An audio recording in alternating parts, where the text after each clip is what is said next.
Hello aspirants, myself Said Rasul, Faculty of History. We at ACOMIS Academy have been doing the respective videos which are meant for UPSC, APPSC, TGPSC and even optional history students.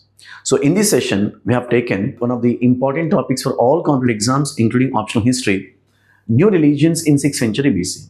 So it was in 6th century BC across Indian subcontinent, we found for about 62 philosophies. So out of 62 philosophies, for about half a dozen philosophies emerged as an organized religion. అంటే దాదాపు 62 తత్వాలు మనకు క్రీస్తుపురం 6వ శతాబ్దంలో భారతదేశంలో మనకు రావడం జరిగింది. ఈ 62 తత్వాల్లో కేవలం 6 తత్వాలు మాత్రమే ఒక వ్యవస్థీకృతమైన మతంగా ఏర్పడిందని చెప్తున్నాం. సో మనం ప్రీవియస్ వీడియోస్లో ఒక తత్వానికి మతానికి తేడా ఏంటి డిస్కస్ చేసాం. You just like watch the video, right?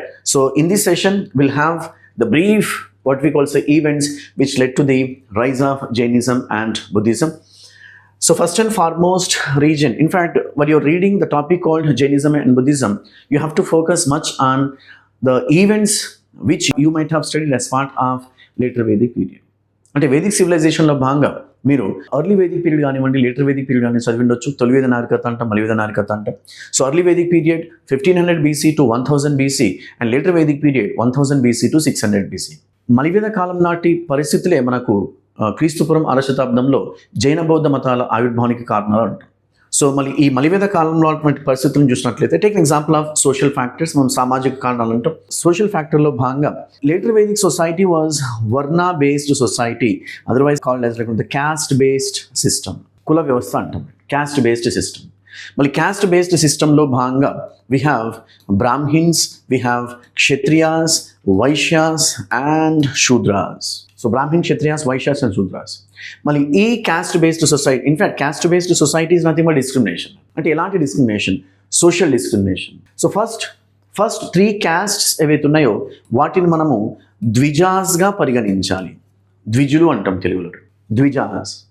One is the natural birth, the second one is at the age of 7 or 8, a boy from Brahmin caste, a boy from Kshatriya caste and the boy from Vaishya caste, he is supposed to undergo the ceremony called Upanayana ceremony.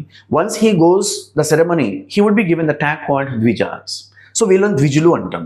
How about the girls of Brahmin caste, Kshatriya caste, Vaishya caste and Shudra caste and the boys of Shudra caste all happen to be Ekajas. So social discrimination. మరి social డిస్క్రిమినేషన్లో భాగంగా we found Shudras were not happy with later Vedic society. మళ్ళీ even ద్విజులలో కూడా మనకు Vaishyas were not happy with later Vedic society అంటాం. అదేంటి sir, వాళ్ళు మనకు ద్విజులు అని చెప్తున్నారు, మళ్ళీ the so called social privileges enjoyed by Vaishyas, why they were not happy with the way later Vedic society form అన్నప్పుడు, సో మనకు వైశ్యాస్ ఈ సోషల్ హైరార్కీలో వైశ్యులకు 3rd పొజిషన్ ఇవ్వడం జరిగింది. But economically they are well off. Though they were well off economically, but in the social hierarchy they were given 3rd position.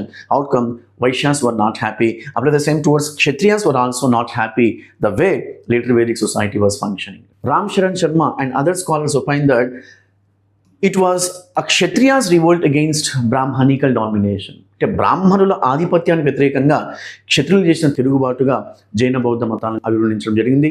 ఎందుకంటే మనకు maximum ఈ philosophers ఎవరైతున్నారో 6th century BCలో ఉన్నటువంటి ఫిలాసఫర్స్ ఎవరైతున్నారో వర్ధమాన, మహావీర కానివ్వండి, Siddhartha Gautama popularly called as Gautama Buddha, వీళ్ళందరూ కూడా క్షత్రియ కులానికి సంబంధించిన వాళ్ళు. So in a nutshell, later Vedic society was simmering in the sea of dissatisfaction.